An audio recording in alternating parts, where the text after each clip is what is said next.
Alors, la conséquence de ces attachements ou la manifestation peut aussi générer de la jalousie. C'est-à-dire que la fille qui s'attache à papa considérera maman comme étant sa rivale.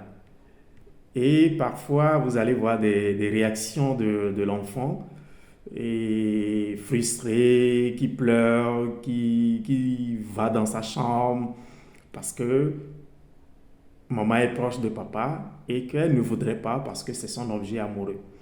Moi, je me rappelle encore quand ma fille me réclamait un bisou parce que chaque fois quand je rentre, je fais bisou à ma femme.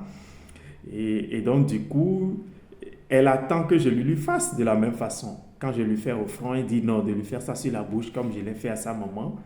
Et là, c'était aussi ça, c'est sa façon de réclamer que je suis à elle comme je suis à sa maman. Donc, du coup, c'est ça la naissance de cette différence, la conséquence de cette différenciation où on prend conscience que on n'est pas telle chose et qu'on veut l'autre, on veut ce qu'on n'est pas.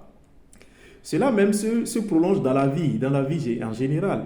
Vous avez une voiture de marque Mazda, de couleur bleue, de la même gamme, 323, vous n'allez plus vouloir cette voiture quand elle passe. Mais quand c'est une autre voiture qui passe, d'une autre couleur, d'une autre marque, et que vous n'avez pas, il y a un sentiment qui naît.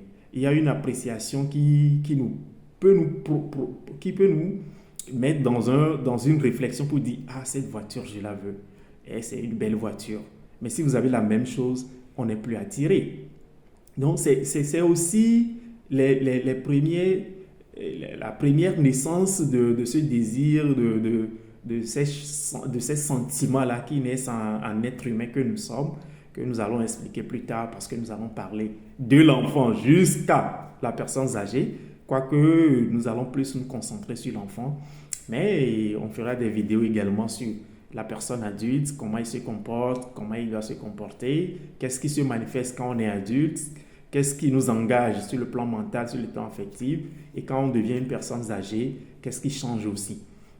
Et donc, je reviens un peu à l'aspect enfant pour dire qu'il y a cette jalousie qui va naître parce que la différenciation va créer des sentiments amoureux vers le sexe opposé.